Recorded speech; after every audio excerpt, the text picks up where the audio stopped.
차가운 11월의 바람이 낡은 서점 간판을 스치며 희미한 소리를 냈다. 강진우는 헌책 특유의 먼지 냄새와 옅은 잉크 냄새가 밴 공기 속에서 묵묵히 책장을 정리하고 있었다. 그의 손길은 거칠었지만 낡은 책들을 다루는 데는 익숙한 부드러움이 배어 있었다. 지난 5년간 고스트라는 이름은 그의 삶에서 완벽하게 지워진 듯 보였다.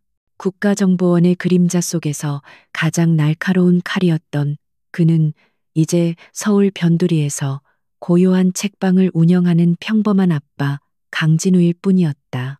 아빠, 이제 그만하고 가요. 약속했잖아요. 서점 안쪽 작은 다락방에서 아들 민준이의 목소리가 울려 퍼졌다. 꼬마 녀석의 목소리에는 오늘따라 유난히 설렘이 가득했다. 진우는 희미하게 미소를 지었다. 오늘 11월 5일은 민준이의 9번째 생일이었다. 5년 전 모든 것을 잃었던 그날 이후 진우에게 남은 유일한 빛이자 삶의 이유였다. 그는 책을 내려놓고 앞치마를 풀며 다락방 계단으로 향했다. 알았다, 이 녀석아. 아빠가 언제 약속 어긴 적 있어? 근데 그렇게 요란하게 부르면 책 속의 이야기들이 다 도망간다고 했지. 진우의 말에 민준이가 빼꼼 고개를 내밀었다. 똘망똘망한 눈망울은 5년 전 기억 속의 아내 서연을 꼭 닮아 있었다. 그 눈을 볼 때마다 진우의 가슴 한구석은 여전히 시리게 아팠다. 아내 서연과 큰딸 하윤, 공식적으로는 불의의 교통사고로 사망했다. 하지만 진우는 알고 있었다. 그것은 사고가 아니었다. 자신이 속했던 조직, 그리고 그 안에 더러운 배신자들이 만들어낸 제거 작업이었음을. 빨리요. 오늘 거무타워 꼭대기까지 다 볼 거란 말이에요. 거기 로봇이 치킨도 튀겨준대요. 민준이는 파란색 패딩 점퍼의 지퍼를 끝까지 올리고 이미 현관 앞에 서 있었다. 진우는 씁쓸한 미소를 감추고 아이의 머리를 헝클었다.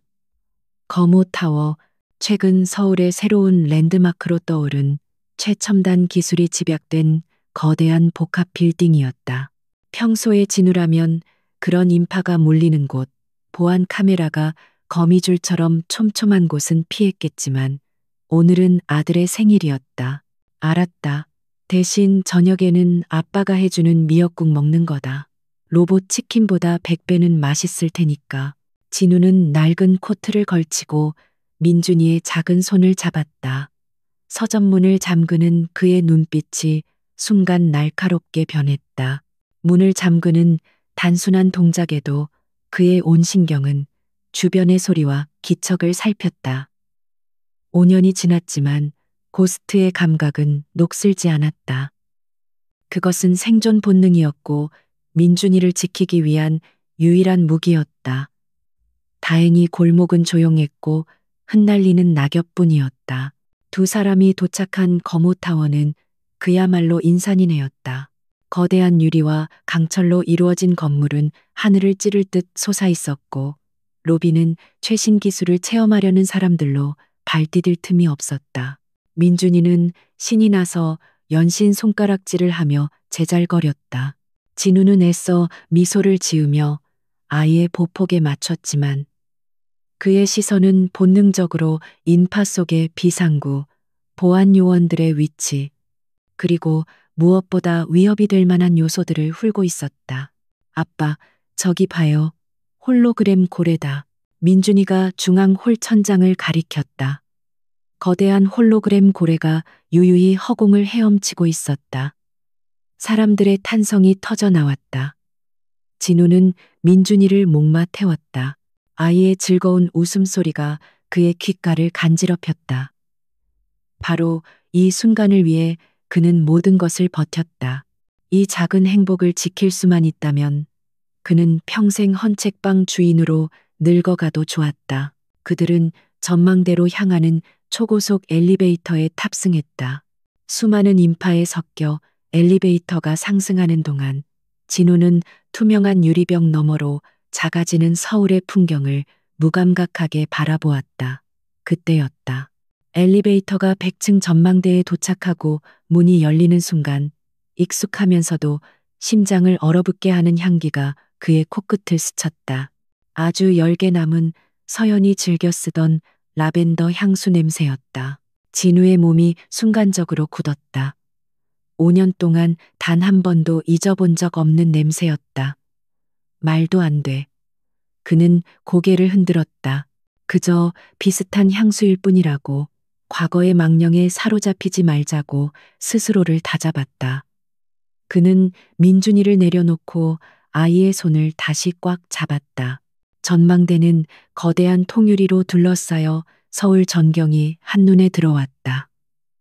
민준이는 또다시 환호하며 유리벽으로 달려갔다. 민준아, 너무 빨리 뛰지 마. 아빠랑 같이. 진우가 민준이를 따라가려던 찰나였다. 인파 속에서 그의 시야 한쪽 구석에 믿을 수 없는 실루엣이 잡혔다. 심장이 쿵하고 바닥으로 떨어지는 듯한 충격이 전신을 휩쓸었다. 그는 숨을 쉬는 것조차 잊었다.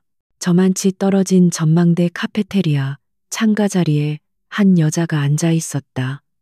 단정하게 빗어넘긴 긴 머리, 창밖을 바라보는 익숙한 옆모습. 그리고 그 옆에는 진우의 눈이 커졌다. 여자의 옆에는 앳된 소녀가 앉아 있었다. 5년 전 7살배기였던 딸 하윤이의 모습을 꼭 닮은, 아니, 정확히 그 아이가 5년의 시간을 더한 모습이었다. 진우의 다리가 얼어붙었다. 온몸의 피가 차갑게 식는 동시에 머릿속은 뜨겁게 타올랐다. 그가 천천히 로봇처럼 뻣뻣하게 고개를 돌렸다. 그리고 그의 시선은 정확하게 그 여자와 마주쳤다. 여자가 고개를 돌렸다. 시간이 멈췄다. 주변의 모든 소음이 사라지고 오직 두 사람의 시선만이 허공에서 얽혔다. 여자, 아니, 서연이었다. 그의 아내, 죽은 줄로만 알았던 아내, 백서연. 그녀의 눈이 지진이라도 만난 듯 격렬하게 흔들렸다. 창백하게 질린 얼굴, 믿을 수 없다는 듯 살짝 벌어진 입술. 그녀는 살아 있었다. 그리고 그녀 옆에 아이, 하윤이. 5년의 공백을 뛰어넘어 진우는 한눈에 알아볼 수 있었다. 자신의 딸이었다. 엄마, 진우의 입에서 자신도 모르게 희미한 신음이 새어나왔다. 서연의 눈에 눈물이 고이는가 싶더니 이내 그 눈빛은 절망과 공포로 바뀌었다. 그녀의 시선이 진우의 옆 민준이에게로 향했다.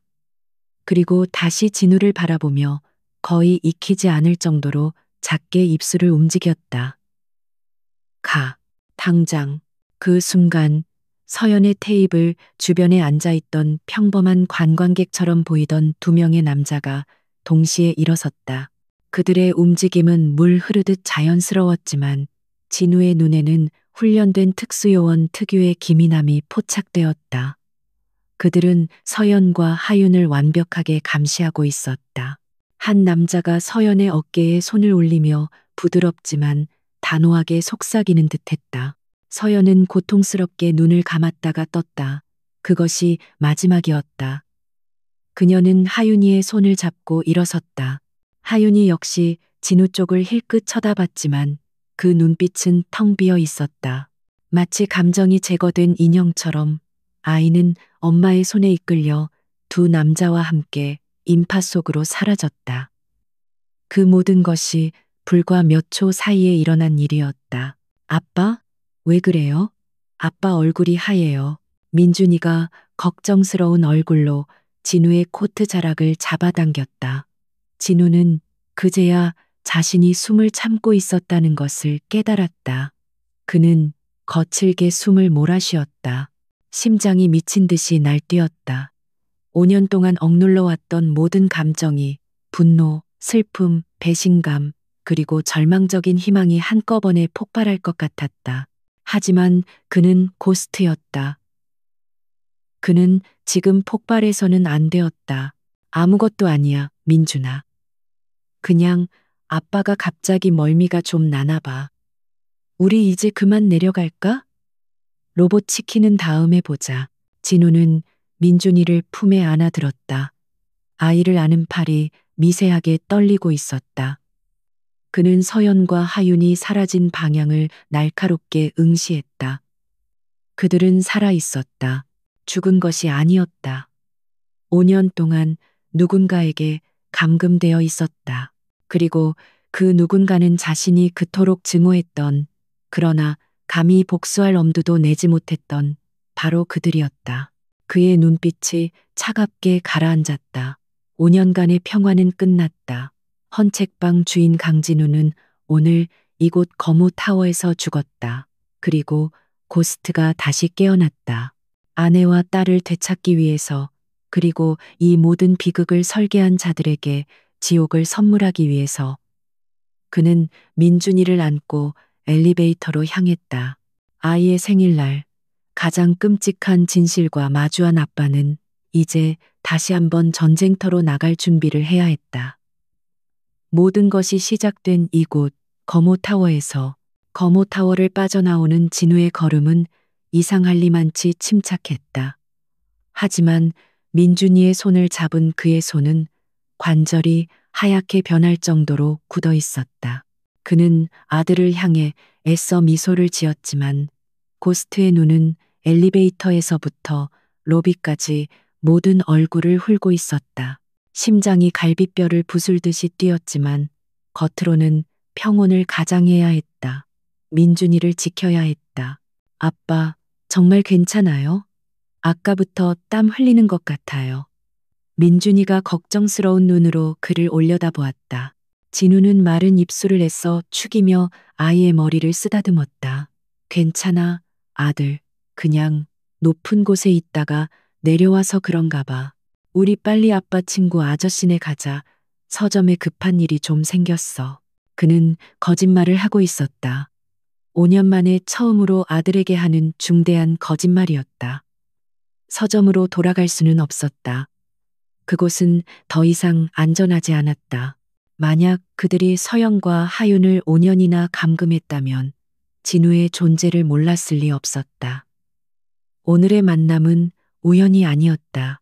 그것은 정교하게 설계된 함정이었고 자신은 그 함정에 제 발로 걸어 들어간 셈이었다. 진우는 즉시 택시를 잡아탔다. 낡은 서점이 있는 변두리 동네가 아닌 정반대 방향인 을지로의 오래된 공구 상가 골목을 목적지로 말했다. 택시가 혼잡한 도심을 빠져나가는 동안 진우는 백미러를 통해 뒤따르는 차량이 없는지 수십 번도 더 확인했다. 그의 머릿속은 불타는 듯했지만 생각은 얼음장처럼 차가워지고 있었다. 서연은 살아있다. 하윤이도 살아있다. 그들은 감금되어 있었다. 아빠, 우리 어디 가요? 여기는 우리 동네 아니잖아요. 민준이가 창밖의 낯선 풍경을 보며 물었다. 진우는 아들을 가슴에 꼭 끌어안았다. 응, 오늘은 특별한 날이니까 아빠가 아주 아끼는 비밀 장소에 가는 거야. 거기 가면 민준이가 좋아하는 로봇보다 더 멋진 게 있을지도 몰라. 그는 아들의 불안을 잠재우기 위해 필사적으로 목소리를 낮췄다. 택시는 을지로의 한적한 인쇄소 골목에 멈춰섰다. 잉크 냄새와 기계 기름 냄새가 진동하는 곳이었다. 진우는 민준이의 손을 잡고 낡은 충무인쇄라는 간판이 걸린 건물로 들어섰다. 겉보기엔 폐업한 지 오래된 듯 먼지가 뽀얗게 쌓여 있었지만 진우는 망설임 없이 철문으로 다가가 정해진 리듬으로 문을 두드렸다. 쿵쿵쿵쿵. 잠시 후 육중한 철문이 끼익 소리를 내며 열렸다. 기름때 묻은 작업복을 입은 노인이 무뚝뚝한 표정으로 그들을 맞이했다. 웬일인가 강 사장. 책방에 불이라도 났나. 꼬마 손님까지 데리고. 노 사장. 진우가 고스트 시절부터 유일하게 신뢰했던 NIS의 비선 조직 기술자이자 지금은 진우와 마찬가지로 과거를 지우고 사는 사람이었다. 죄송해요, 사장님. 급한 일입니다. 이 아이, 민준이, 제 아들입니다. 잠시만, 아니, 며칠만 좀 맡아주셔야겠습니다. 진우의 목소리는 간절했다.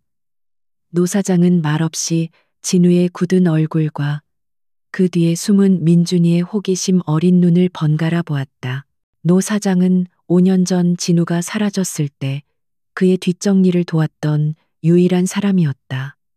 그는 진우의 이런 표정이 무엇을 의미하는지 알고 있었다. 노 사장은 한숨을 내쉬며 문을 활짝 열었다. 일단 들어와. 꼬마야, 저 안쪽에 할아버지가 만든 움직이는 기차가 있단다. 가서 보고 있으렴. 민준이는 신이 나서 안으로 뛰어들어갔다. 아이의 모습이 시야에서 사라지자 진우의 얼굴에서 아빠의 미소가 사라졌다. 노 사장이 무겁게 입을 열었다. 찾았나? 아니요.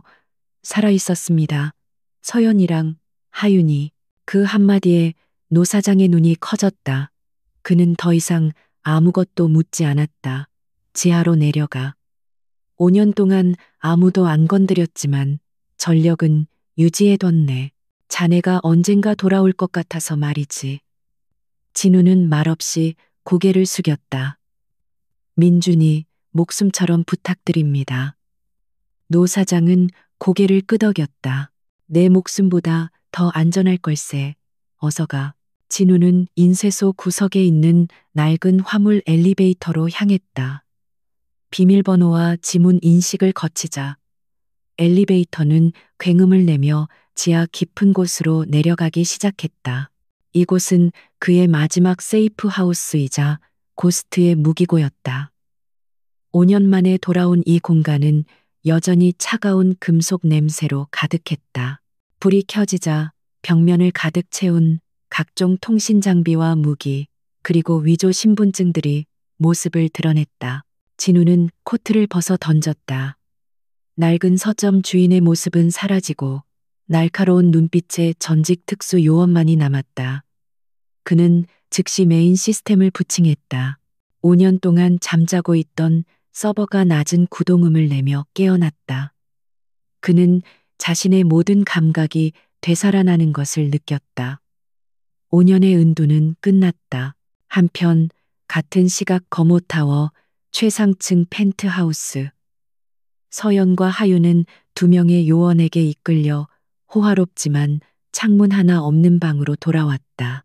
하윤이는 아무 말 없이 방구석에 있는 태블릿을 집어들었지만 아이의 작은 어깨는 미세하게 떨리고 있었다. 서연은 딸의 머리를 쓰다듬으며 애써 침착함을 유지하려 애썼다. 대담하군, 백서연 실장. 5년 만에 외출이 그렇게 즐거웠나? 하마터면 잃어버린 남편까지 만날 뻔했어. 방문이 열리고 말끔하게 빗어넘긴 은발과 값비싼 맞춤, 정장을 입은 중년의 남자가 들어섰다. 최진규 이사, 대외적으로는 거모타워를 운영하는 지오 코퍼레이션의 보안이사였지만 그의 진짜 신분은 국가정보원 내의 그림자 조직을 총괄하는 진우와 서연의 인생을 파괴한 장본인이었다. 서연은 증오가 담긴 눈으로 그를 노려보았다. 당신 일부러 진우 씨를 유인한 거야. 최 이사는 만족스럽게 웃었다. 유인? 아니지. 확인이라고 해두지. 5년 동안 쥐 죽은 듯이 잘 숨어 지내더군. 고스트라는 이름이 아까울 정도였어. 하지만 역시 자식이라는 약점은 어쩔 수 없지. 9살 생일이라. 완벽한 미끼였어. 그는 서연의 턱을 거칠게 움켜쥐었다. 그가 살아있다는 걸 확인했으니 이제 어쩔 거지? 그 불쌍한 아이까지 마저 죽일 건가? 서연의 목소리는 얼음장 같았다. 최 이사는 껄껄 웃었다. 죽여? 왜? 강진우는 내 최고의 사냥개였어. 물론 지금은 이빨 빠진 늙은 개가 됐을지도 모르지만. 아니, 그보다 당신, 백서연, 당신의 그 천재적인 분석 능력이 내게 얼마나 큰 돈을 벌어다 주는지 알아? 당신들은 내 소중한 자산이야. 그의 눈이 하윤에게로 향했다. 특히 저 아이는 말이지. 당신의 재능을 완벽하게 물려받았어. 내 미래의 가장 완벽한 자산이 될 거야. 서연의 온몸이 분노로 떨렸다. 5년 전 서연은 최 이사의 거대한 비자금 네트워크와 정보 밀거래 사실을 알아챘다. 그 대가로 그녀는 모든 것을 잃었다. 최 이사는 사고로 진우를 제거하려 했지만 실패했고 대신 서연과 하윤을 납치해 자신의 통제하에 두었다. 그는 서연의 능력을 이용해 부와 권력을 쌓았고 하윤을 인질로 삼아 그녀를 복종시켰다. 최 이사가 거만하게 방을 나갔다. 문이 잠기는 소리가 들리자 서연은 무너지듯 주저앉았다. 하지만 그녀의 눈빛은 절망이 아닌 차가운 결의로 불타고 있었다. 그녀는 떨리는 손으로 하윤이의 태블릿을 집어들었다. 겉보기엔 평범한 학습용 태블릿이었지만 그것은 서연이 5년간 몰래 심어놓은 유일한 비상통신 장치였다. 그녀는 최 이사의 감시 시스템을 속이기 위해 극도로 정교하게 설계된 백도어를 이용했다. 그녀의 손가락이 맹렬하게 화면 위를 움직였다. 지금이 기회였다. 최 이사는 진우를 확인한 것에 만족해 잠시 경계를 풀었을 것이다. 그녀는 5년 전 진우와 단둘이 사용했던 가장 오래되고 가장 안전한 암호화 채널에 접속했다. 그녀는 진우가 고스트가 아직 살아있다면 이 신호를 반드시 알아볼 것이라 믿었다. 같은 시각 지하 벙커. 진우는 시스템을 활성화하고 거모타워 주변의 모든 통신망을 해킹하기 시작했다. 그는 서연이 스쳐 지나간 그 짧은 순간의 영상이라도 확보해야 했다. 그때였다. 모니터 한 구석, 5년간 죽어있던 채널에 작은 불이 들어왔다. 시그널 델타, 그와 서연만이 아는 비상신호였다. 신호는 극도로 미약했고 수많은 데이터 노이즈 속에 교묘하게 숨겨져 있었다. 진우의 심장이 다시 한번 미친 듯이 뛰기 시작했다. 그의 손가락이 키보드 위에서 춤을 추었다. 암호 해독 프로그램이 돌아가고 몇 초 후 짧은 메시지가 화면에 떠올랐다. 단순한 단어의 조합이 아니었다. 그것은 좌표, 그리고 하나의 단어였다. 지옥도 72시간, 지옥도 72시간. 모니터에 떠오른 두 단어는 강진우의 뇌리를 망치처럼 내리쳤다. 지옥도, 그것은 지명이 아니었다.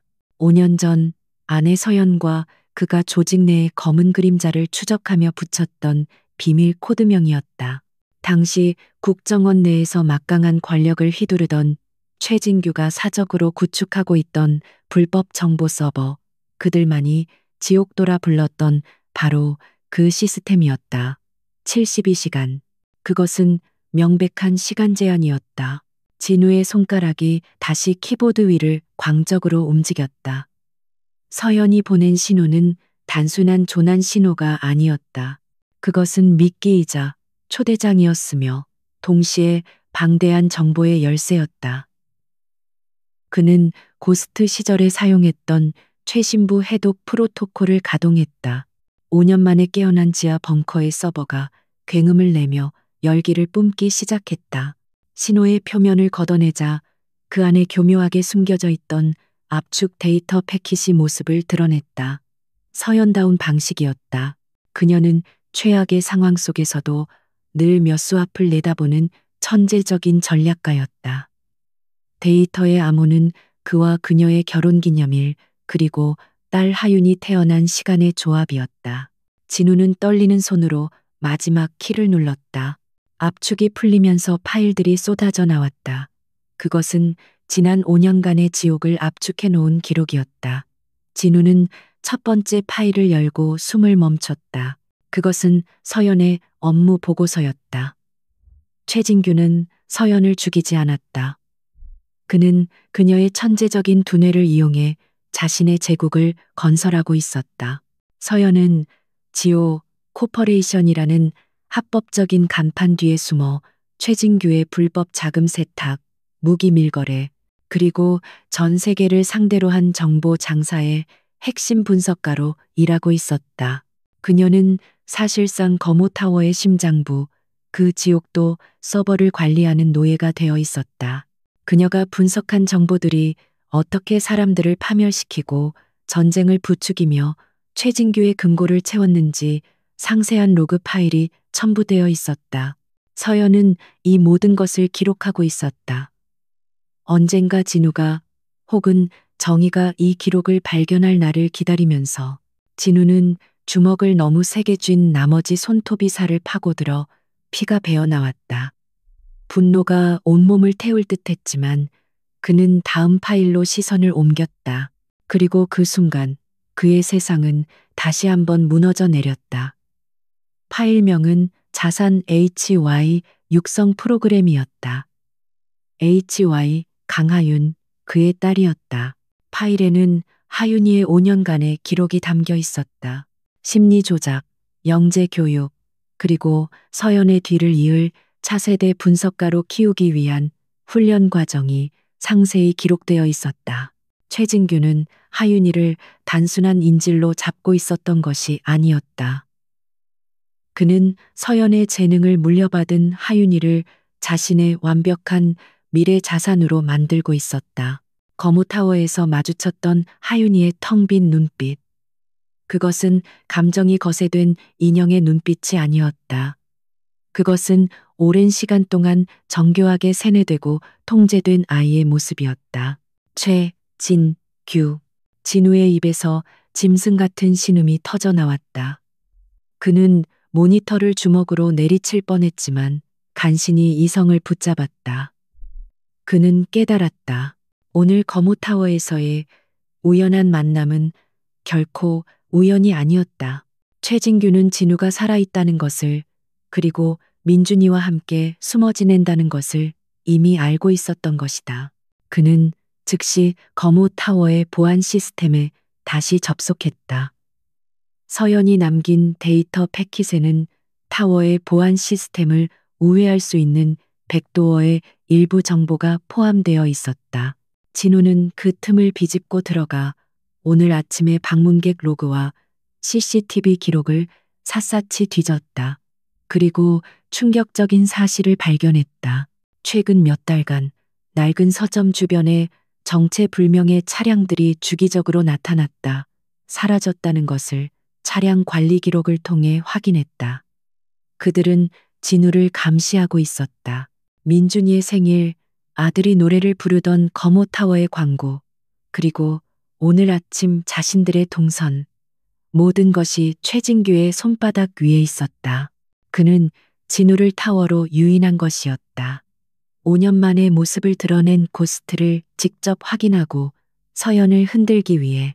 최진규는 진우가 올 것을 알고 있었다. 아니, 그는 진우가 오기를 바라고 있었다. 거무타워는 단순한 본거지가 아니었다.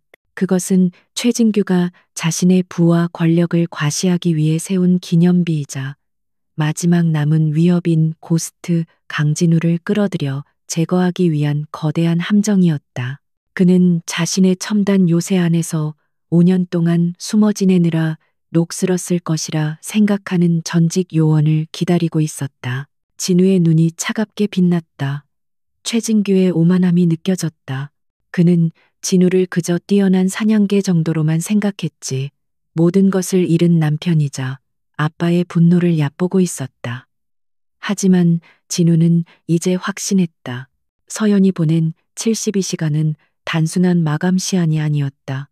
그것은 그녀가 내부에서 무언가를 준비하고 있다는 신호였고 그 시간 안에 자신이 합류해야 한다는 의미였다. 진우는 지하 벙커의 가장 안쪽 육중한 철제 캐비닛을 열었다. 5년 동안 잠자고 있던 그의 도구들이 모습을 드러냈다. 특수 제작된 방탄복, 소음기가 장착된 권총, 다목적 해킹 장비, 그리고 그가 고스트 시절 직접 개조한 침투용 와이어까지. 헌책방 주인의 먼지 쌓인 코트는 구석에 던져졌다. 그는 거모타워의 설계도를 모니터에 띄웠다. 서연이 보내준 백도어 정보와 자신이 해킹한 보안 프로토콜을 대조하며 침투 경로를 그리기 시작했다. 환기구, 전력 시스템, 서버실의 냉각수 파이프. 그의 머릿속에서 거대한 타워가 분해되고 재조립되었다. 최진규는 그를 기다리고 있었다. 함정을 파고 거미줄을 쳐놓고 먹잇감이 걸려들기만을 바라고 있었다. 하지만 그는 몰랐다. 자신이 기다리는 것이 이빨 빠진 늙은 개가 아니라 아내와 딸을 되찾기 위해 지옥에서 돌아온 악귀라는 것을. 진우는 탄창에 총알을 채워 넣었다. 첫 번째 총알에는 최진규의 오만함을, 두 번째 총알에는 서연의 고통을, 그리고 세 번째 총알에는 하윤이의 잃어버린 시간을 담았다. 72시간. 전쟁은 이미 시작되었다. 거모타워의 거대한 그림자가 달빛을 받아 도시 위에 길게 드리워져 있었다. 자정이 지난 시각 타워의 화려한 조명은 대부분 꺼졌지만 그 심장부는 여전히 차갑게 뛰고 있었다. 지하 벙커에서 나온 강진우는 이미 고스트의 모습으로 완벽하게 변해 있었다. 그는 낡은 서점 주인의 흔적을 모두 지우고 검은색 특수 전투복 위에 지오 코퍼레이션의 야간 유지보수팀 유니폼을 덧입었다. 그의 침투는 타워의 가장 약한 고리, 하지만 가장 예측 불가능한 경로인 지하 쓰레기 처리 시설에서 시작되었다. 거대한 압축 기계가 굉음을 내며 돌아가는 그곳은 최첨단 보안 시스템이 유일하게 소홀히 하는 사각지대였다. 진우는 서연이 제공한 백도어 코드를 이용해 3분간 폐기물 슈트의 감지 센서를 무력화시켰다. 그는 한치의 망설임도 없이 어둠 속으로 몸을 던졌다. 진우는 수직 강화의 충격을 흡수하며 지하 5층 중앙 서버실로 향하는 환기구에 정확히 착지했다. 좁고 먼지 쌓인 환기구 안을 그는 소리 없이 기어갔다. 그의 귀에 꽂힌 인이어에서는 타워 내부의 미세한 소음과 보안 요원들의 무선 교신이 흘러나왔다. 그는 마치 거대한 건물의 혈관 속을 파고드는 바이러스 같았다. 그의 첫 번째 목표는 중앙 보안실이 아닌 서버실 하부의 전력 공급 시스템이었다.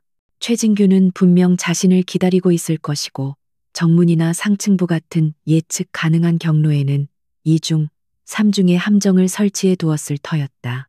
진우는 그들의 예상을 뒤엎어야 했다. 그는 시스템 전체를 마비시키는 대신 자신에게만 길을 여는 방식을 택했다. 환기구의 작은 틈새로 레이저 커터를 이용해 손바닥만 한 구멍을 낸 진우는 얇은 광섬유 케이블을 중앙 배전반에 연결했다. 그가 손목에 찬 커스텀 단말기 화면의 타워의 복잡한 전력망이 3D 홀로그램으로 떠올랐다. 그는 보안 시스템의 메인 전력이 아닌 백업 전력 라인의 미세한 전압 변동을 일으키기 시작했다. 이것은 서연이 설계한 백도어의 열쇠였다.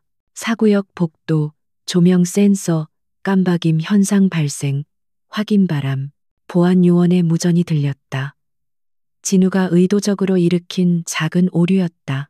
보안팀이 그곳으로 향하는 사이 진우는 환기구에서 빠져나와 서버실 복도로 소리 없이 내려섰다. 거대한 서버의 웅웅거리는 소리가 그의 움직임을 감춰주었다. 그는 2명의 무장 경비원을 마주쳤다. 그들은 총을 든 용병이었지만 고스트의 상대는 되지 못했다. 진우는 그림자 속에서 움직였다. 첫 번째 경비원이 목덜미에 느껴지는 차가운 압력을 인지하기도 전에 진우의 손이 그의 입을 막고 경동맥을 정확히 압박했다. 씩 하는 소리와 함께 두 번째 경비원의 무릎 뒤쪽에 마취침이 밝혔다. 두 사람은 소리 한 번 지르지 못하고 바닥으로 쓰러졌다. 진우는 그들의 몸을 순식간에 장비 뒤쪽 사각지대로 끌어다 놓았다. 모든 것이 10초 안에 일어났다. 한편 타워 최상층 펜트하우스. 거대한 통제실에서 최진규 이사는 느긋하게 와인잔을 기울이며 벽면을 가득 채운 모니터들을 바라보고 있었다. 수십 개의 화면이 타워 곳곳을 비추고 있었지만 유독 지하 서버실 복도 한쪽은 순간적인 노이즈로 지직거리고 있었다. 이사가 말한 유령이 정말 나타날까요? 이 정도 보안이면 파리 한 마리도 못 들어옵니다. 옆에 서 있던 경호 실장이 자신만만하게 말했다. 최진규는 비웃음을 흘렸다. 김 실장, 자네는 고스트를 몰라. 그놈은 파리가 아니야. 공기 같은 놈이지. 이미 들어와 있을지도 몰라. 그는 와인잔을 흔들며 화면을 응시했다. 그는 이 상황을 즐기고 있었다. 5년 만에 돌아온 사냥개를 다시 한번 굴복시킬 생각에 흥분해 있었다. 하지만 이번엔 공기도 가둬버릴 철창을 준비해뒀지. 최진규는 중얼거렸다. 그는 서버실의 노이즈가 강진우의 흔적임을 직감했다. 하지만 그는 일부러 경보를 울리지 않았다. 그는 진우가 어디까지 올라올 수 있는지, 얼마나 녹슬었는지 확인하고 싶었다. 그의 오만함은 하늘을 찔렀다. 그는 진우가 자신의 손바닥 안에서 발버둥 치는 모습을 감상하고 싶었다. 진우는 최진규의 그런 의도를 꿰뚫고 있었다. 그는 일부러 흔적을 남기고 있었다. 자신이 서버실을 통과했다는 거짓 정보를 흘려 최진규의 시선을 하층부에 묶어두려는 의도였다. 그는 경비원들의 홍채 인식기와 카드를 복제한 뒤 그들을 기절시킨 채로 두지 않고 다시 깨어나 경보를 울리게 만들었다. 단 5분의 시간차를 두고 침입자 발생, 지하 5층 서버실, 경비 2명 무력화됨, 드디어 타워 전체에 비상경보가 울렸다. 최진규는 와인잔을 내려놓으며 만족스럽게 웃었다. 드디어 꼬리가 잡혔군. 전 병력 지하 5층으로 놈을 생포해라. 내 자산을 함부로 다룬 대가를 치르게 해야지. 그의 명령에 따라 타워의 모든 보안 병력이 엘리베이터와 비상 계단을 통해 지하로 몰려가기 시작했다.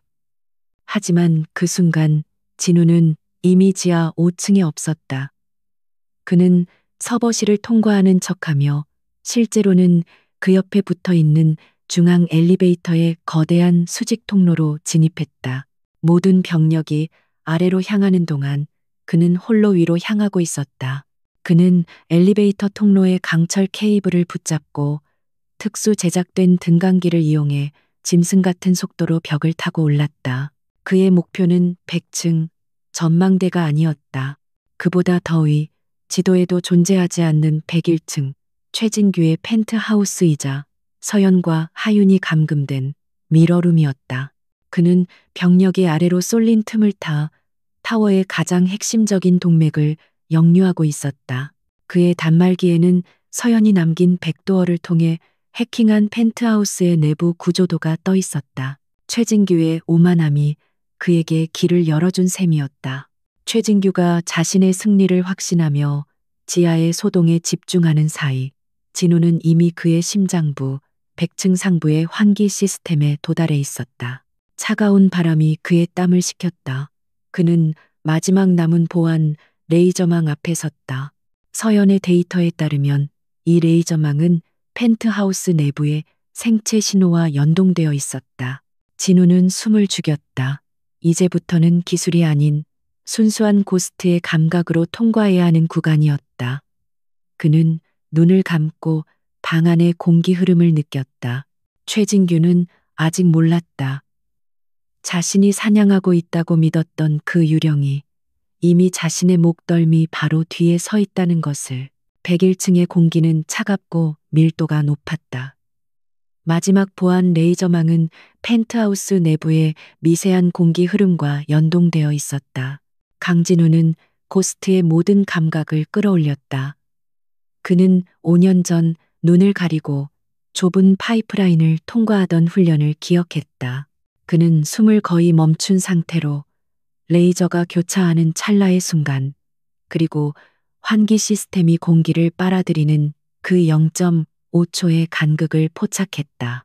그의 몸은 중력을 거스르는 깃털처럼 단 하나의 소리도, 단 한 줄기의 공기 흐름도 방해하지 않고 어둠 속을 통과했다. 그는 펜트하우스 내부의 서비스 통로에 가볍게 착지했다. 밖에서 들리던 타워의 소음은 완벽하게 차단되어 있었다. 이곳은 마치 세상과 분리된 고요한 수족관 같았다. 그는 조심스럽게 마지막 해치를 열었다. 눈앞에 펼쳐진 광경은 호화로운 지옥이었다. 거대한 통유리 창처럼 보였지만 사실은 특수 스마트 글래스 너머로 서울의 야경이 보석처럼 깔려 있었지만 방 안은 차가운 백색 대리석과 금속으로 마감되어 감옥과 다름없었다. 그리고 그 방 한가운데 그의 아내 서연과 딸 하윤이가 있었다. 서연은 소파에 앉아 책을 읽어주고 있는 듯했지만 그녀의 등은 꼿꼿하게 굳어 있었다. 하윤이는 엄마의 무릎을 베고 누워 있었지만 그 눈은 초점 없이 허공을 향해 있었다. 진우가 어둠 속에서 한 걸음 내딛자 바닥에 미세한 압력 센서를 밟기 직전 서연이 먼저 고개를 들었다. 그녀는 그를 본 것이 아니었다. 그녀는 그의 기척을 느꼈다. 5년간의 단절에도 불구하고 그녀는 여전히 그를 알고 있었다. 누구? 서연이 하윤이를 감싸 안으며 일어섰다. 진우가 천천히 조명 아래로 모습을 드러냈다. 5년 만에 마주한 남편의 모습. 서연의 눈이 찢어질 듯 커졌고 그녀는 비명을 지르는 대신 자신의 입을 틀어막았다. 눈물이 앞을 가렸지만 그녀는 소리내어 울 수조차 없었다. 이곳은 모든 것이 도청되고 감시받는 미러룸이었다. 진우 씨, 안 돼. 여긴. 그녀의 목소리는 떨리고 있었다. 그 순간 하윤이가 천천히 고개를 돌렸다. 5년 만에 보는 아빠의 얼굴. 아이의 눈이 희미하게 흔들렸다. 아, 마? 그 목소리는 기쁨이나 놀라움이 아닌 마치 잊어버린 단어를 힘겹게 떠올리는 듯한 혼란 그 자체였다. 하윤이는 엄마의 다리를 붙잡은 채 진우에게 달려오지 않았다. 그 모습이 진우의 가슴을 1000개의 바늘로 찌르는 듯했다. 하윤아, 아빠야. 진우가 한 걸음 다가갔다. 하지만 서연이 다급하게 손을 내저었다. 그녀의 눈빛은 공포와 절박함으로 가득 차 있었다. 안 돼. 시간이 없어. 이건 함정이야. 당신을 잡기 위한. 알아, 최진규. 그 자식이 날 유인한 거. 진우의 목소리는 낮고 차갑게 가라앉아 있었다. 그는 하윤이의 텅 빈 눈을 보며 모든 것을 이해했다. 무슨 짓을 한 거지? 하윤이한테. 서연의 눈에서 눈물이 흘러내렸다. 저 아이를 나처럼 만들려고 해. 최진규는 단순한 인질이 필요했던 게 아니야. 그는 나의 다음 세대, 자신의 명령에 완벽하게 복종하는 천재 분석가, 자산 2호를 원했어. 5년 동안 저 아이의 감정을 지우고 오직 논리와 데이터만 주입했어. 진우의 전신에서 살기가 피어올랐다. 단순한 감금이 아니었다. 그것은 영혼을 향한 학살이었다. 서연이 다급하게 말을 이었다. 그는 당신이 올 줄 알았어. 그리고 지금 이 순간을 기다렸지. 당신을 잡아서 나를 완벽하게 무너뜨리고 하윤이의 훈련을 완성할 생각이야. 우리 가족이 모두 자신의 완지. 그때였다. 짝, 짝, 짝. 방 전체를 울리는 박수 소리와 함께 방의 모든 벽이 순식간에 불투명한 거울로 변했다. 호화롭던 펜트하우스는 사라지고 사방이 거울로 둘러싸인 혼란스러운 공간이 나타났다.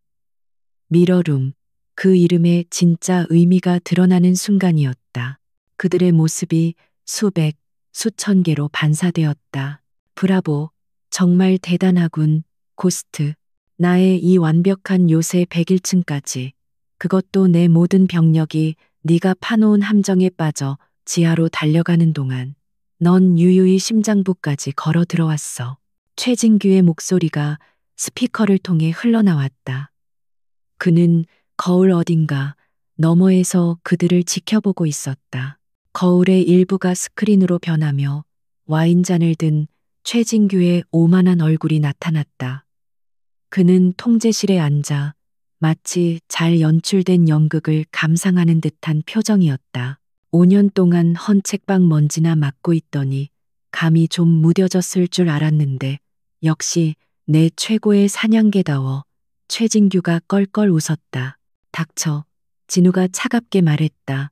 그의 손은 이미 허리 뒤쪽에 권총 손잡이를 잡고 있었다. 화났나? 그래, 화내야지. 내 아내는 내 최고의 자산이 되었고, 내 딸은 곧 내 완벽한 작품이 될 테니까. 아, 그리고 너, 강진우. 넌 오늘부로 내 컬렉션의 마지막 퍼즐이 되는 거야. 고스트를 생포했다는 것만큼 짜릿한 트로피가 또 있겠나? 최진규는 진우를 심리적으로 압박했다. 그는 진우의 분노를 즐기고 있었다. 네가 5년 전에 놓친 게 뭔지 아나? 넌 내가 그저 돈에 미친 늙은이라고 생각했지. 하지만 난 국정원 그 자체였어. 내가 지옥도를 만들 수 있었던 건 그들 모두가 공범이었기 때문이야. 넌 썩은 사과 하나를 도려내려 했지만 사실은 상자 전체가 썩어 있었던 거지. 그의 말이 끝나기 무섭게 미러룸의 천장과 바닥에서 방탄유리가 솟아오르며 진우와 서연, 하윤을 갈라놓기 시작했다. 진우는 반사적으로 하윤에게 몸을 날렸지만 육중한 특수부대원들이 사방에 숨겨진 문에서 쏟아져 나왔다. 그들은 최진규의 사병, 검은 방패라 불리는 최정예 용병들이었다. 이제 게임을 시작해볼까? 5년 전에 고스트가 맞는지 아니면 그냥 낡은 유령인지 최진규의 목소리가 광기에 차 올려 퍼졌다. 진우는 하윤이와 서연을 등 뒤로 밀어내려 했지만 이미 그들 사이는 투명한 벽으로 가로막혀 있었다. 진우는 완벽하게 고립되었다. 사방에서 총구가 그를 향했다. 서연은 유리벽을 미친 듯이 두드리며 절규했다. 안 돼, 진우 씨, 도망쳐. 하지만 진우는 도망치지 않았다. 그는 천천히 손을 들며 마치 항복하는 듯한 자세를 취했다.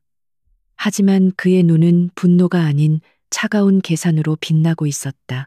그는 자신을 둘러싼 용병들의 수와 무장 상태, 그리고 이미러룸의 구조를 1초 만에 스캔했다. 최진규는 치명적인 실수를 저질렀다.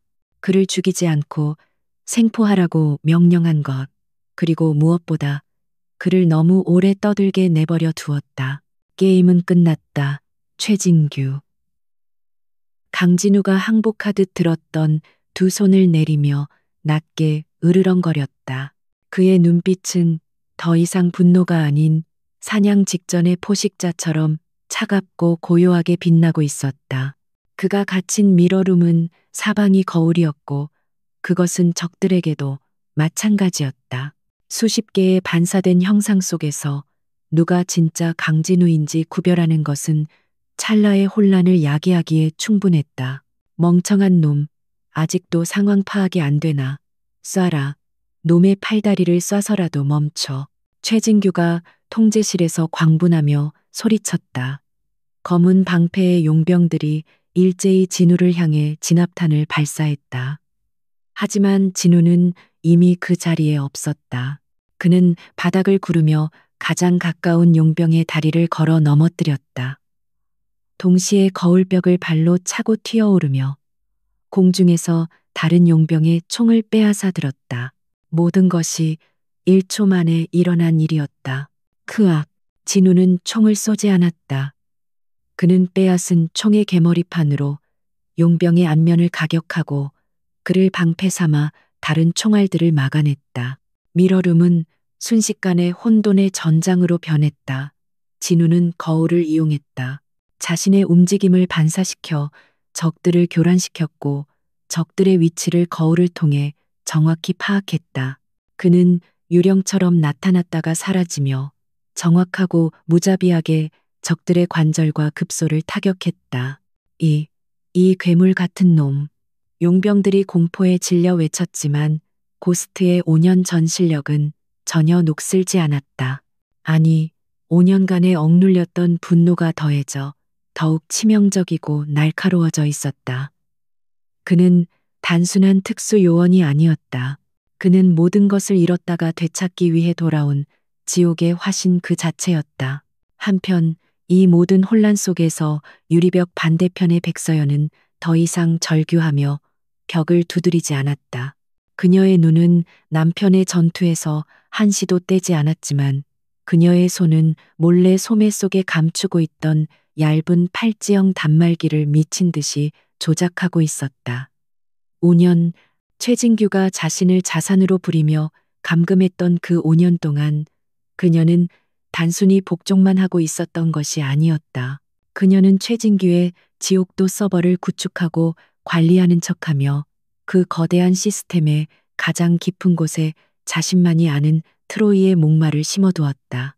그것은 최진규의 오만함과 시스템에 대한 맹신을 역이용한 완벽한 디지털 시한폭탄이었다.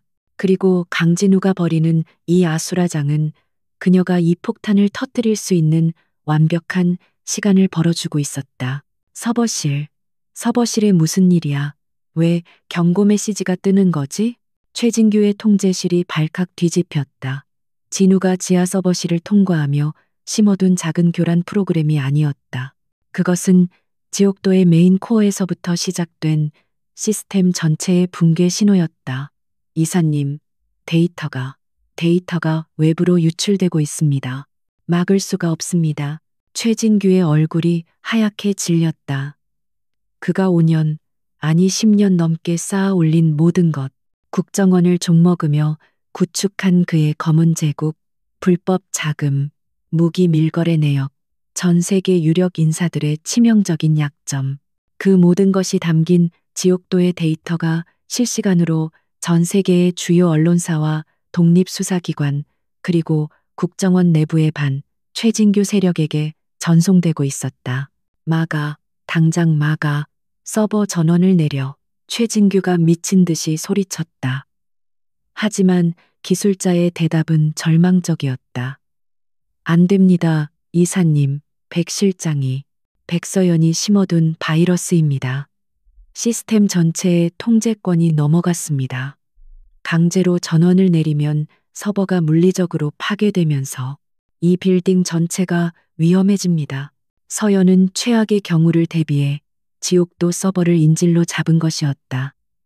시스템을 멈추려 하면 거무타워의 심장부가 터져버리도록 설계해둔 것이었다. 최진규는 자신의 가장 소중한 자산이었던 서연에게 완벽하게 뒤통수를 맞은 것이었다. 그의 오만함은 서연이 그저 딸을 인질로 잡힌 연약한 여자일 뿐이라고 믿게 만들었다. 바로 그 순간 미러룸의 마지막 용병이 진우의 손에 쓰러졌다. 진우는 거친 숨을 몰아쉬며 피 묻은 손으로 땀을 닦아냈다. 그는 유리벽 너머의 서연을 바라보았다. 서연 역시 마지막 엔터키를 누른 참이었다. 그녀의 단말기 화면에 전송 완료라는 메시지가 떠올랐다. 해냈어, 진우 씨. 우리가 해냈어. 서연의 목소리가 떨렸다. 그리고 그 순간 통제 불능이 된 시스템이 마지막 명령을 수행했다. 미러룸을 가로막고 있던 방탄 유리벽이 끼익하는 굉음과 함께 바닥으로 내려가기 시작했다. 5년 만에 그들 사이를 가로막던 물리적인 장벽이 사라지고 있었다. 진우는 망설임 없이 달려가 서연을 끌어안았다. 5년의 세월, 죽음보다 더한 고통의 시간들이 두 사람의 포옹 속에서 녹아내리는 듯했다. 미안해. 너무 늦어서 미안해. 진우가 쉰 목소리로 속삭였다. 아니, 와줄 줄 알았어. 고스트는, 내 남편은 반드시 온다고 믿었어. 그때였다. 잊힌 존재처럼 구석에 서 있던 하윤이가 이 모든 광경을 텅 빈 눈으로 바라보고 있다가 천천히 입을 열었다. 엄마, 울어. 아이의 목소리에는 5년 만에 처음으로 감정이라는 것이 실려 있었다. 서연과 진우는 숨을 멈추고 딸을 바라보았다. 하윤이는 천천히 진우에게로 고개를 돌렸다. 아빠, 맞아요. 최진규의 세뇌는 완벽하지 않았다. 5년간 억눌려 있던 아이의 기억이 부모님의 목숨을 건사투하, 재회를 목격하며 깨어나기 시작한 것이었다. 그래, 하윤아, 아빠야. 진우가 손을 내밀려던 순간 이 배신자들, 감히 내 모든 것을 망쳐. 통제실의 스크린이 다시 켜지고 완전히 이성을 잃은 최진규의 얼굴이 나타났다. 그의 눈은 광기로 번들거렸다. 모든 게 끝났다고 생각하나? 내가 무너지면 너희도 함께 가야지. 이 타워는 나와 함께 무너질 것이다. 최진규는 마지막 발악을 준비하고 있었다. 타워의 자폭 시스템이라도 가동할 심산이었다. 하지만 서연이 차갑게 웃었다. 멍청하긴. 당신이 그럴 줄 알았지. 그녀가 진우의 손을 잡고 외쳤다. 진우 씨, 72시간, 지금이야. 서연이 말한 72시간은 그녀가 데이터를 전송하고 최진규의 시스템을 완벽하게 장악하는 데 필요한 시간이자 동시에 그녀가 심어둔 진짜 백업 플랜이 가동되는 시간이었다. 서연이 단말기를 다시 한번 조작하자 최진규가 앉아있던 통제실의 모든 문이 봉쇄되기 시작했다. 뭐야, 문이 안 열려. 이게 무슨 짓이야. 최진규가 경악했다. 서연은 자신의 감옥이었던 101층 펜트하우스가 아니라 최진규의 통제실을 완벽한 감옥으로 만들어버린 것이었다. 그는 자신의 요새에 스스로 갇힌 꼴이 되었다. 거기서 당신이 훔쳐간 내 5년, 그리고 내 딸의 시간을 천천히 반성해. 곧 손님들이 도착할 테니까. 서연이 차갑게 말했다. 그녀가 전송한 데이터는 이미 세상을 뒤집기 시작했고 가장 먼저 반응한 특수부대가 지금 이 검호 타워로 향하고 있었다. 방탄유리가 바닥으로 완전히 사라지자 강진우는 피와 먼지로 뒤덮인 손으로 아내를 끌어안았다. 5년의 세월이 그들의 어깨를 짓눌렀지만 서로의 심장박동을 확인하는 순간만큼은 그 무게가 잠시 잊히는 듯했다. 서연은 남편의 품에서 5년 만에 처음으로 안도의 숨을 내쉬었다. 그녀의 길고 외로운 전쟁이 끝나는 순간이었다. 하윤아, 이리 와, 아빠야. 진우가 떨리는 손을 딸에게 내밀었다. 하윤이는 낯선 동시에 너무나도 익숙한 그 얼굴을 바라보며 뒷걸음질 쳤다. 아이의 텅 비었던 눈동자에는 극심한 혼란이 일렁이고 있었다. 5년간 주입된 세뇌와 그보다 더 깊은 곳에 잠자고 있던 본능적인 기억이 충돌하고 있었다. 서연이 천천히 하윤이에게 다가가 아이의 어깨를 감쌌다. 괜찮아, 하윤아. 이제 다 끝났어. 우릴 지켜주러 오신 거야. 네가 아주 어릴 때 아빠가 항상 지켜줬던 것처럼. 서연은 아이의 뺨을 쓰다듬으며 5년간 억눌러왔던 모든 모성애를 담아 속삭였다. 바로 그때였다.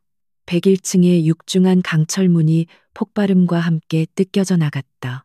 진우는 반사적으로 아내와 딸을 등 뒤로 감쌌다. 검은 방패의 잔당이 아니었다. 완벽한 제식 장비를 갖춘 국정원 내부의 정식 특수작전팀 SRT 요원들이었다. 그들은 섬광탄과 함께 쏟아져 들어와 순식간에 미러룸을 장악했다. 움직이지 마. 손머리 위로. 선두의 선 팀장이 진우를 향해 총구를 겨눴다.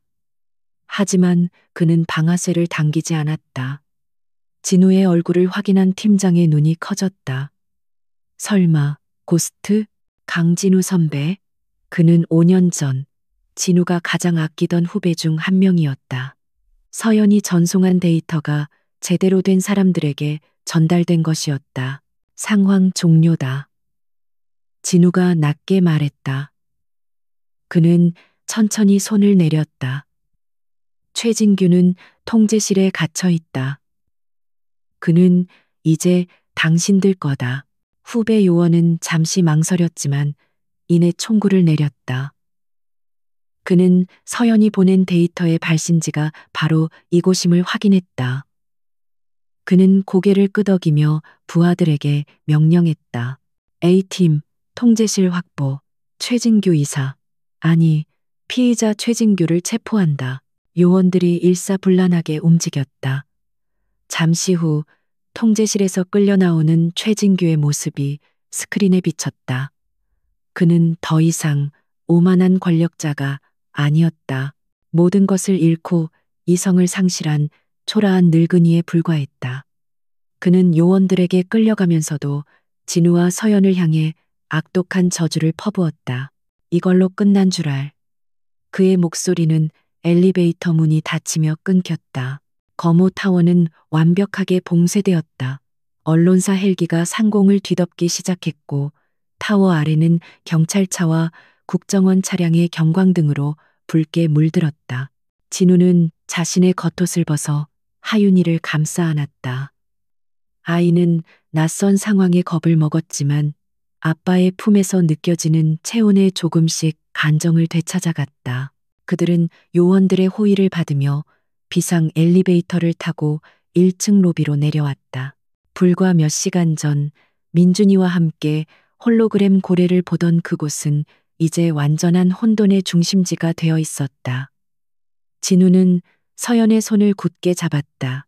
이제 민준이에게 가야 해. 우리 아들에게. 을지로의 낡은 인쇄소. 노 사장은 초조하게 작업대 앞을 서성이고 있었다. 민준이는 구석의 간이 침대에서 할아버지가 만들어준 기차 장난감을 품에 안은 채 곤히 잠들어 있었다. 새벽의 푸른 빛이 창틈으로 스며들 때쯤 인쇄소의 철문이 조심스럽게 열렸다. 노 사장은 숨을 멈췄다. 문을 열고 들어선 것은 피와 먼지 투성이의 강진우, 그리고 그의 뒤에 서 있는 믿을 수 없는 두 사람이었다. 5년 전 영정사진으로만 보았던 백서연과 훌쩍 커버린 강하윤. 노 사장의 거친 눈시울이 붉어졌다. 그는 아무 말 없이 고개를 끄덕였다. 그의 임무도 끝난 것이었다. 민준아. 서연이 잠든 아들의 이름을 불렀다. 그 목소리에 5년의 그리움과 미안함이 응축되어 있었다. 민준이가 부스스 눈을 떴다. 낯선 장소에서 잠이 깬 아이는 어리둥절한 표정으로 주위를 둘러보다가 아빠 옆에 서 있는 낯선 여자를 발견했다. 그리고 그 여자 옆에 자신과 비슷해 보이는 여자아이를. 아빠? 민준이가 잠긴 목소리로 아빠를 불렀다. 진우는 아들 곁에 무릎을 꿇었다. 민준아, 아빠가 선물 사왔어. 세상에서 가장 소중한 선물. 그는 민준이를 안아 올려 서연의 앞으로 데려갔다. 서연은 숨을 참으며 아들을 바라보았다. 5년 전 네 살배기였던 아들의 모습이 겹쳐졌다. 민준아, 엄마야, 엄마가 돌아왔어. 서연의 눈에서 참았던 눈물이 쏟아졌다. 민준이는 혼란스러웠다. 엄마라는 단어는 민준이의 기억 속에 희미한 잔상으로만 남아 있었다. 하지만 그 순간 뒤에 서 있던 하윤이가 한 걸음 앞으로 나섰다. 5년간의 세뇌 속에서도 유일하게 지워지지 않았던 기억, 갓 태어난 동생의 모습. 하윤이는 떨리는 손을 내밀어 민준이의 뺨을 만졌다. 준, 내 동생. 텅 비었던 하윤이의 눈에서 5년 만에 처음으로 뜨거운 눈물 한 방울이 흘러내렸다. 그 눈물을 본 민준이는 본능적으로 깨달았다. 아이는 망설이다가 서연의 품에 와락 안겼다. 엄마, 5년 만에 내 가족은 그렇게 서로를 부둥켜 안고 울었다. 낡은 인쇄소의 차가운 공기 속에서 지옥을 견뎌낸 가족은 비로소 하나가 되었다.